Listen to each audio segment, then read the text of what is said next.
Hello everyone, my name is Divya Rasharia और आज हम लोग बहुत ही इंटरेस्टिंग कॉन्सेप्ट समझने वाले हैं। अब मेरा एक वीडियो था जो सेकंड पार्ट था सपोर्ट रेजिस्टेंस का, चार्ट रीडिंग का। उसको अगर आपने देखा है ध्यान से तो उसके बाद ना मुझे बहुत सारी क्वेरीज आने लग गई कि मैम ये सपोर्ट रेजिस्टेंस समझा तो है लेकिन फिर भी कुछ डाउट्स है। बिकॉज देखिए, price action is a subjective topic और इसमें हमेशा ही कुछ ना कुछ डाउट्स रहेंगे ही रहेंगे। You can never be 100% sure in price action. ठीक है, सो अब हम लोग समझते हैं कि सपोर्ट रेजिस्टेंस, आज के लेक्चर में समझते हैं कि सपोर्ट रेजिस्टेंस बनते कैसे हैं। लास्ट टाइम हमने देखा था कि सपोर्ट रेजिस्टेंस बनने के बाद हमें क्या करना होता है, एक्चुअली बनते कैसे हैं और मतलब क्या चीज़ से। आज हम लोग जो सीखने वाले हैं वो है सपोर्ट रेजिस्टेंस कैसे बनते हैं और क्यों बनते हैं।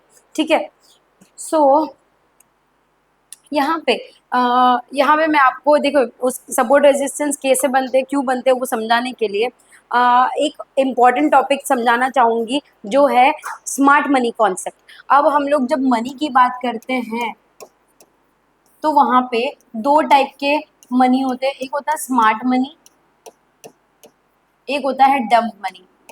देखो, डम्प मनी जैसा एक्चुअली में ऐसा कुछ कॉन्सेप्ट नहीं होता स्मार्ट मनी जैसा भी, लेकिन ये स्मार्ट मनी बोलते किसे, लाइक फाइनेंशियल टर्म्स में इन स्टॉक मार्केट ये दो चीज होती है। तो वो दो चीज कैसे होती है, क्या होती है, वो हम लोग एक बार सीख लेते हैं। तो जो स्मार्ट मनी होती है ना, तो स्मार्ट मनी का मतलब होता है इट्स जस्ट दैट कि स्मार्ट मनी थोड़े ज्यादा पैसे, कुछ ज्यादा पैसे होते हैं ना, उसको स्मार्ट मनी बोलते हैं। और डम मनी मतलब कम पैसे या बिना नॉलेज के पैसे। तो इनके पास वॉल्यूम भी है और इनके पास नॉलेज भी है। हमारे पास दोनों भी, नो वॉल्यूम और नॉलेज। देखिए, मैं ना मेरे कोर्स में हमेशा मेरे स्टूडेंट्स को हमेशा बताती हूँ कि बायर्स तीन टाइप के होते हैं। एक तो होते हैं जिनको कुछ भी नॉलेज नहीं होता है, जो मैक्सिमम टाइप के बायर्स होते हैं, बिल्कुल नॉलेज नहीं होता है उनको। देखिए, या तो वो शेयर बाय करके रुक जाएंगे सालों तक, या तो उनके शेयर डंप हो जाएंगे, जैसे अगर कोई कंपनी डंप हो गई ऑल दैट। या तो फिर वो कुछ पैसे बढ़ गए, कुछ पैसे कम हो गए, मतलब 1,000 रुपये का प्रॉफिट हो गया, 1,000 रुपये का लॉस हो गया, तो तुरंत डर जाएंगे या तो फिर खुश हो जाएंगे।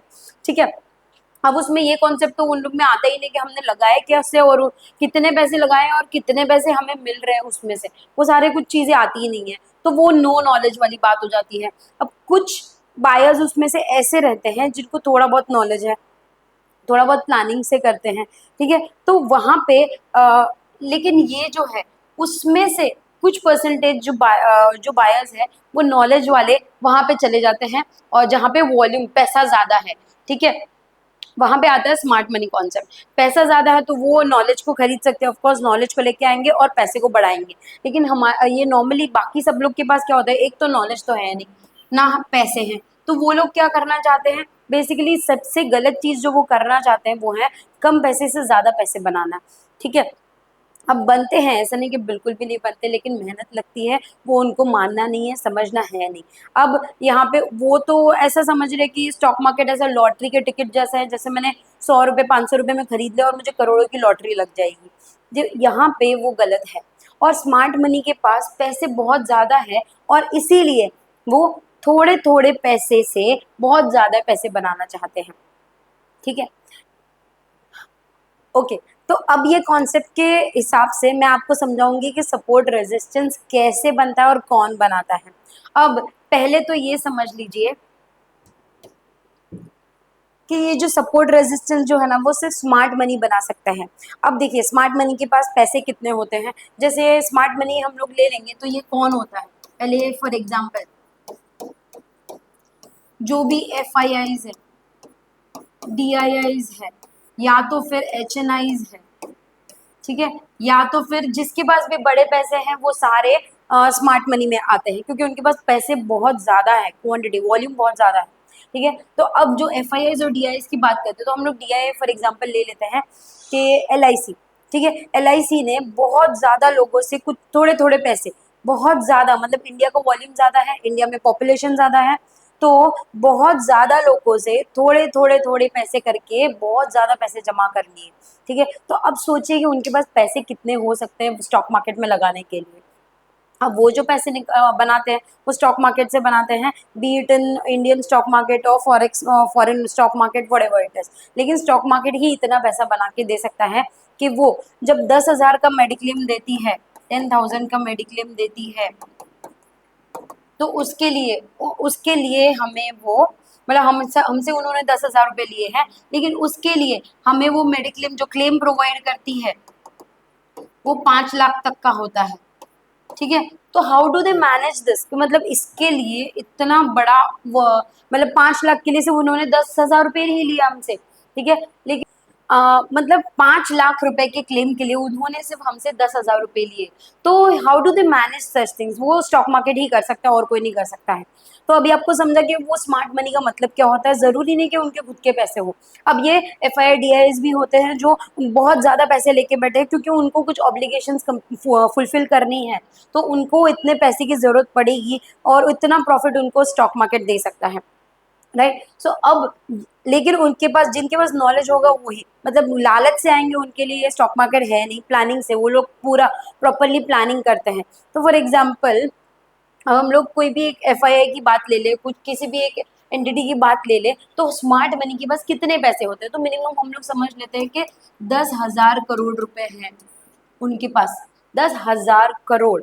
ठीक है, और हमारे पास 1 करोड़ भी मोस्टली नहीं रहेगा, मतलब कुछ लोग रहेंगे जो आजकल अच्छे खासे पैसे लेके आते हैं, लेकिन मोस्टली सब लोग जो होते हैं 1 लाख 5 लाख लेके आते हैं। तो उतने पैसे को स्मार्ट मनी नहीं बोलते हैं क्योंकि वो डम मनी बोलते हैं। एक तो नॉलेज नहीं है और कम पैसा है, कम पैसा है तो हम लोग ज़्यादा होल्ड नहीं कर सकते, हमारी होल्डिंग कैपेसिटी भी बहुत कम है और हमारी रिक्वायरमेंट्स या फिर ऑब्लिगेशंस भी बहुत ज़्यादा है। तो वो पैसे हमने हमारी सेविंग्स में से जोड़ जोड़ के वहाँ पे डाले हैं, अगर वो कम हो गए तो हमारे पास होल्डिंग कैपेसिटी है नहीं।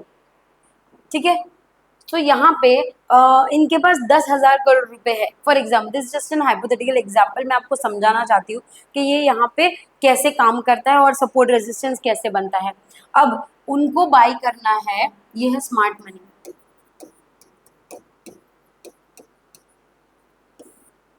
ठीक है, अब ये स्मार्ट मनी है, इनको इन्होंने सोचा कि इनको बाई करना है कोई स्टॉक और कुछ टाइम के बाद वो बढ़ जाएगा तो वो बेच देंगे, तो अच्छा खासा इतना सारा पैसा है तो अच्छे पैसे भी तो बनेंगे। ठीक है, अब वो लोग कोई एक स्टॉक बाई करने के लिए जाते हैं, मैं यहाँ पे कुछ नाम नहीं ले रही हूँ, कोई भी एक पर्टिकुलर स्टॉक, तो सपोज वो यहाँ पे बाई करते हैं ये प्राइस पे, ये कोई भी प्राइस हो सकता है, 100 रुपीज़ भी हो सकता है, 100 रुपीज़ पे वो अपना ऑर्डर लगाते हैं। यहाँ पे अगर उनको बाई करना है 10,000 करोड़ रुपए का बाइंग करना है, सोचो तो क्या उतने, पहले तो देखना पड़ेगा कि क्या इस स्टॉक में उतने सेलर्स हैं, बिकॉज उनको बाई करना है तो सामने से कोई बेचने वाला भी होना चाहिए। सो ये 10,000 करोड़ रुपए तो बहुत ज्यादा है, तो वहां से इतने सेलर्स भी तो होने चाहिए, तो इतनी उसको बोलते हैं लिक्विडिटी। तो लिक्विडिटी इतनी होती नहीं है यूजुअली, इतने ज्यादा पैसों की एक साथ लिक्विडिटी होगी नहीं, तो उनके पास कोई ऑप्शन ही नहीं होता है, उनको थोड़ी थोड़ी क्वांटिटीज करके बाई करना पड़ता है। तो अब जैसे फॉर एग्जांपल यहाँ पे सेलिंग आ रही है, इसे example 100 crore, 100 crore sellers available है, तो वो क्या करेंगे, 100 करोड़ का बाइंग करेंगे, 1,000 करोड़ का बाइंग करेंगे, तो सपोज हम लोग समझ लेते 1,000 CR का यहाँ पे सेलर्स अवेलेबल है, तो उन्होंने यहाँ पे बाई किया कितना, 1,000 CR।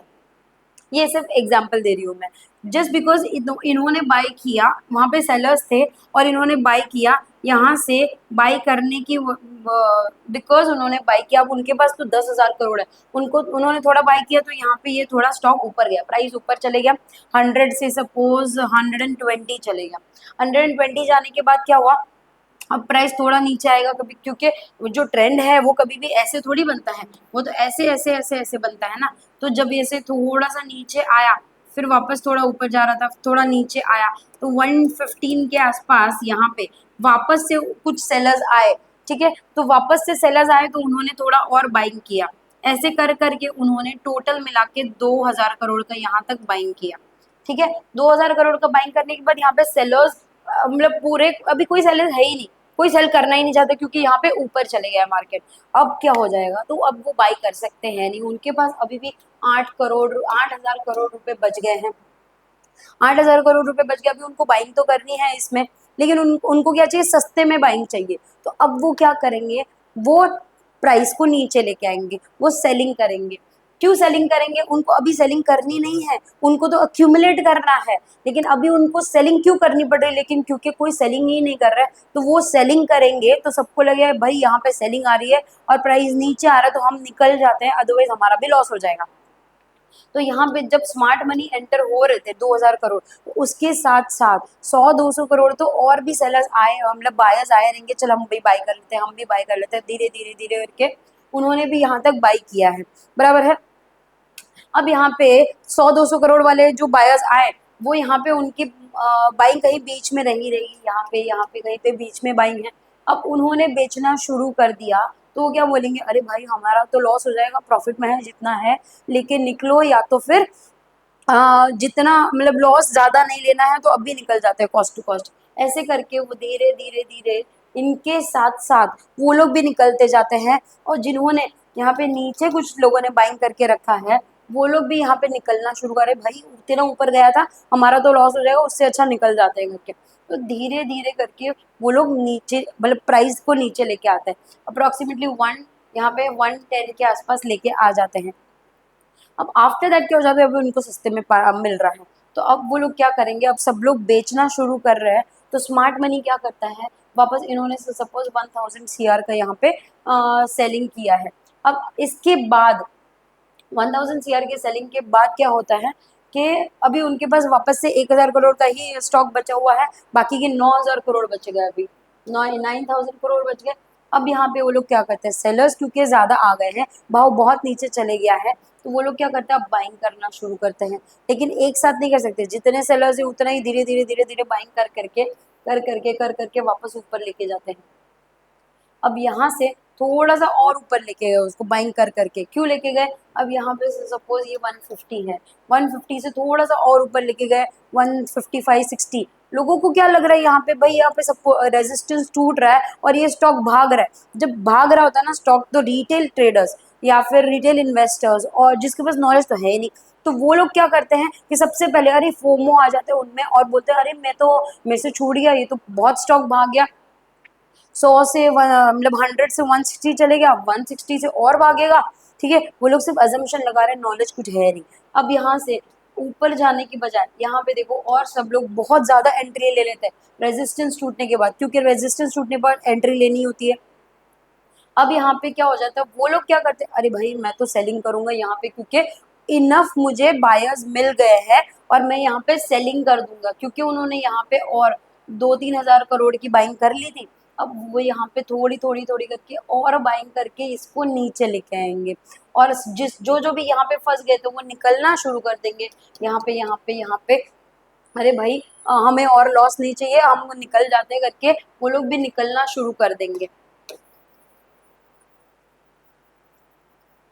इस तरह से इन्होंने यहाँ पे देखिए, यहाँ पे बाइंग हुई, यहाँ पे बाइंग हुई और वापस यहाँ पे बाइंग हुई, तो ये जो बाइंग जहाँ पे होती है, ये जो होता है ना, ये जोन इसको बोलते हैं सपोर्ट जोन। इस तरह से बाइंग कर करके उन्होंने यहाँ पे सपोर्ट क्रिएट किया है, सो दैट लोगों को लगे कि ये सपोर्ट यहाँ पे बना है, यहाँ से वापस बाइंग आएगी और बाइंग आने के बाद यहाँ तक वो वापस ऊपर तक 150 तक जाएगी, 100 से बाइंग आएगी और 150 तक जाएगी, तो लोग क्या करेंगे, वहीं से बाई करना शुरू कर देंगे और 150 में सेलिंग करना शुरू कर देंगे, ठीक है। तो अब उन्होंने क्या किया, यहाँ पे एक सपोर्ट बनाया और यहाँ 150 पे उन्होंने रेजिस्टेंस बनाया, वहां पे सेलिंग कर करके, ठीक है, हमने कुछ नहीं किया है, ऐसे करके उन्होंने धीरे धीरे धीरे धीरे ऐसे कर करके धीरे धीरे उन्होंने पूरा का पूरा जो 10,000 करोड़ का बाइंग है, अब वो खत्म हो गया है उनका।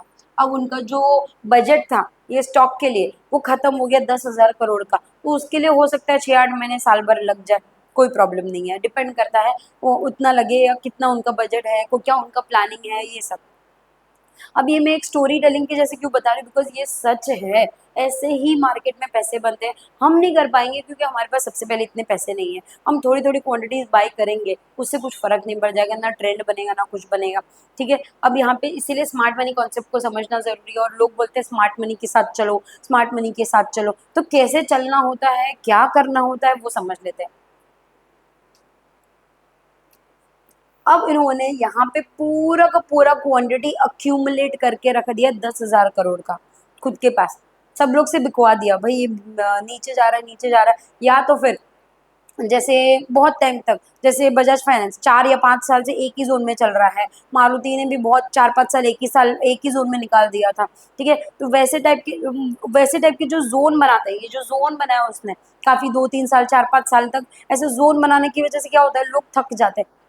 अरे ये तो बढ़ ही नहीं रहा, इतना बकवास स्टॉक है ये, मतलब बिल्कुल ही कमा के नहीं दे रहा है। अब क्या करते हैं, हम लोग भी निकल जाते हैं, ऐसे कर करके सब लोग से बिकवा दिया साइडवेज क्रिएट करके, और यहाँ पे खुद उसने अक्यूमुलेट करके रख दिया। अब इंटरनल न्यूज होती है, प्रोजेक्ट्स होते हैं, या फिर कुछ उन जो नॉलेज होती है वो उनको होती है, हमें तो है नहीं, हमें तो कुछ पता है नहीं, हम तो सिर्फ यहाँ पे चार्ट देखते हैं अगर आता है तो, अदरवाइज वो भी नहीं देखते हैं।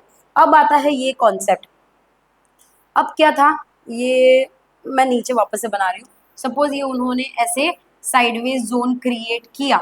अब क्या हो गया, यहाँ पे पूरा का पूरा 10,000 करोड़ इसमें घुस गया, बराबर है, पूरा का पूरा पैसा लगा दिया इसमें। अब पूरा पैसा लगाने के बाद हुआ क्या, अब उनके पैसे तो खत्म हो गए ना, बराबर है, उनके पैसे खत्म हो गए। अब सब लोग तो बेच रहे हैं ना, क्योंकि ये बहुत साइडवेज में चले गए, सब लोग बेच रहे।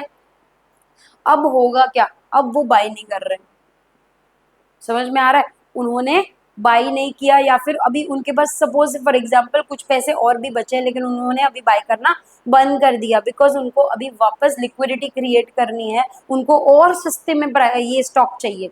अभी सपोज 10,000 करोड़ की जगह पे उनका सिर्फ यहाँ पे 7,000 करोड़ यूज हुआ है और 3,000 करोड़ और बचा हुआ है। अब वो क्या करते हैं, अब वो बाई नहीं करते, बोलते अभी तो मुझे और सस्ते में स्टॉक चाहिए। तो अब क्या हो जाएगा, क्योंकि उन्होंने बाइंग नहीं करी है, तो यहाँ पे उनकी बाइंग नहीं करने की वजह से ये स्टॉक नीचे गिरना शुरू हो जाएगा और थोड़ा नीचे जाएगा। वो लोग बस शांति से देख रहे हैं, क्योंकि सब लोग सेल कर रहे हैं, उनको तो मजा आ रहा है, भाई मुझे तो सस्ते में स्टॉक मिलेगा। अब वो क्या करेंगे, यहाँ पे जाने के बाद मतलब 100 वाला स्टॉक, यहाँ पे 100 था, यहाँ पे 150 था।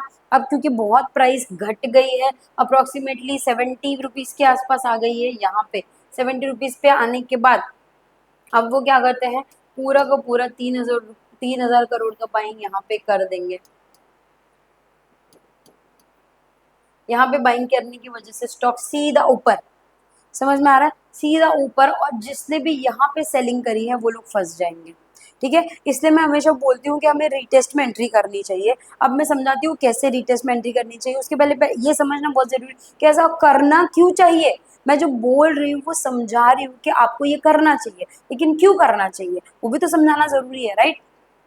सो यहाँ पे ये क्योंकि ऊपर चले गया, अब वो लोग बाइंग कर रहे हैं, अब सब लोग क्या हो गए, फोमो में वापस आ गए, जो जिन्होंने भी यहाँ पे बेचा था ना, वो लोग बोल रहे अरे मेरे तो यहाँ पे लॉस हो गया, अब तो मैं इसी में प्रॉफिट करके रहूंगा, अब ये ऊपर जा रहा है तो मैं इसमें कमाऊंगा, अभी यहाँ पे मैं बाइंग करूंगा और यहाँ पे मेरा प्रॉफिट होगा। अब क्या हो जाए, ये स्टॉक ऊपर जा रहा है और थोड़ा ऊपर गया, अब उन्होंने क्या किया, अब यहाँ पे सब लोग जो है बाइंग करना शुरू कर देंगे कि भाई ये वापस से बाइंग में निकला है, उसने अच्छा खासा इतने साल का रेजिस्टेंस ब्रेक किया हुआ है, यहाँ पे हम तो बाइंग करेंगे, क्योंकि इंस्टीट्यूशनल बायर्स, इंस्टीट्यूशनल इन्वेस्टर्स जो है यहाँ पे बाई कर रहे हैं, तो हम भी यहाँ पे बाई करेंगे। तो ये लोग भी यहाँ पे एंटर कर देते हैं, बाइंग करना शुरू कर देते हैं। अब हमारे पैसों में और उनके पैसों में बहुत ज्यादा फर्क है, हम तो ऑलरेडी बेच के बैठे, हमारे पास बचा ही किधर है, उन्हीं के पास तो सारा बचा हुआ है।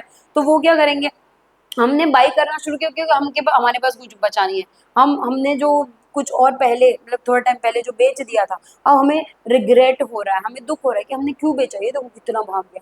ठीक है, अब क्या हो जाएगा, हम वापस बाई करेंगे, ये और ऊपर जाएगा, ऐसा समझ के हम बाई करेंगे। और होता क्या है, हमने यहाँ पे बाई किया, ये थोड़ा और ऊपर जा रहा है, कुछ और लोगों ने बाई किया, धीरे धीरे धीरे बाइंग हो रही है, और क्या हुआ, उन्होंने यहाँ पे सेलिंग करना शुरू कर दिया और सीधा सीधा प्राइस नीचे लेके आ जाते हैं। समझ में आ रहा है, तो यहाँ पे इस टाइप की ट्रैपिंग होती है, क्या होती है, और ये ट्रैपिंग क्यों होती है, देखिए अब जो उनको जो पैसा चाहिए, एक तो पहले तो वो स्टॉक मार्केट से पैसा कौन कमाता है, तो एक का जो प्रॉफिट होता है दूसरे का लॉस ही होता है ना। तो ये अगर उनको प्रॉफिट करना है तो बाकी सबका तो लॉस करवाना पड़ेगा उनको, और वो ऐसा मार्केट उसी ये मार्केट में वो लोग ही कर सकते हैं, इसीलिए उनको मार्केट मेकर्स कहा गया है। और मार्केट मेकर है, वो मार्केट बनाते हैं। मार्केट नीचे मतलब नीचे की तरफ मार्केट बनाया, ऊपर की तरफ उन्होंने मार्केट बनाया, इसीलिए उनको मार्केट मेकर्स कहा गया है। जब वो लोग पैसे बना रहे हैं तो किसी का तो लॉस होगा, ठीक है। अब ये आपको अच्छे से आई होप आपको अच्छे से समझा होगा कि ये मार्केट सपोर्ट रेजिस्टेंस बनता कैसे है और क्यों बनता है, कौन बनाता है, मार्केट मेकर्स बनाते हैं। अब नेक्स्ट वीडियो में मैं बताऊंगी आपको कि एग्जैक्टली हमें करना क्या होता है तो हम बच सकते हैं। देखिए आपका स्टॉप लॉस काफ़ी बार हिट हो सकता है, लेकिन क्या होता है कि हम लोग पूरा का पूरा मतलब एक्यूरेसी कभी भी नहीं मिलता। अगर आपका एक्यूरेसी 80% भी है और आपका रिस्क रिवॉर्ड रेशियो 1:2 1:3 भी है, तो आप अच्छे से प्रॉफिटेबल रह सकते हो। लेकिन आप इसको ऐसे ही बिना नॉलेज के लेके छोड़ दोगे, बिना एनालिसिस के लेके छोड़ दोगे, तो इससे पैसा नहीं बनने वाला है। आपको एनालिसिस भी करनी पड़ेगी काफ़ी बार, कई बार आपको स्टॉप लॉस भी देने पड़ेंगे। तो ये सब ध्यान में रखिए और उसका स्टॉप लॉस का प्रोविजन रखिए। अपने जो सेटअप में है उसमें स्टॉप लॉस का प्रोविजन, ऐसे नहीं कि स्टॉप लॉस दिया ही नहीं है, मतलब ये नीचे गिरते जा रहा है, नीचे गिरते जा रहा है, हमने स्टॉप लॉस ही नहीं दिया, ऊपर जाते जा रहे हैं हमने। यहाँ पे देखो, हमने कहीं पे बाइंग कर लिया और ये नीचे जा रहा है, नीचे जा रहा है, हमने स्टॉप लॉस ही नहीं दिया। अब यहाँ पे सेलिंग करी है, या ऊपर जा रहा है, हमने स्टॉप लॉस ही नहीं दिया। नहीं, ऐसे नहीं होता है। प्रॉपरली आपको समझना होता है कि आपका स्टॉप लॉस कहाँ है। इसको बोलते हैं एक प्रोसेस। आपने एक स्ट्रैटेजी डेवलप करी, या चाहे वो प्राइस एक्शन हो, चाहे वो इंडिकेटर स्ट्रैटेजी हो, कुछ भी स्ट्रैटेजी आपने डेवलप करी है, उस पर आप बैक टेस्टिंग कर रहे हो। बैक टेस्टिंग करने के बाद, अभी बैक टेस्टिंग कर रहे हो, कुछ स्ट्रैटेजी डेवलप करी है, तो स्ट्रैटेजी में तो ये पॉइंट होगा। सबसे पहला पॉइंट है आपका स्टॉक सिलेक्शन, दूसरा पॉइंट है आपका जो भी स्ट्रैटेजी आप डिप्लॉय करोगे, वो स्ट्रैटेजी लगाने के बाद आप बाय करोगे, एग्जिट करोगे। अब एग्जिट में आता है या तो टारगेट में एग्जिट करोगे या एसएल में एग्जिट करोगे, बस इतना ही तो है। लेकिन आप क्या, हम लोग क्या करते हैं, उसमें से बाय करके छोड़ देते हैं, ना एसएल लगाते हैं ना टारगेट लगाते हैं, पता नहीं है जिधर जा रहा है जा रहा है, ऐसा नहीं होता है, ठीक है। तो ट्रेडिंग कर रहे हो, इसको गैम्बलिंग की तरह मत करिए, अच्छे से सीखिए, समझिए, फिर करिए। आई होप मेरा ये वीडियो आपको समझ में आया रहेगा। नेक्स्ट वीडियो में मैं आपको और कॉन्सेप्ट्स जो है इसके आगे वाले कॉन्सेप्ट के, इसमें हमें क्या करना हो, तभी मैं समझाने की पूरी कोशिश करूंगी। आप ध्यान से समझिए, ये बस मैंने अभी यहाँ पे बताया है। नेक्स्ट वीडियो में हमने 1-2 चार्ट्स भी देखेंगे, that will help you a lot. So thank you so much.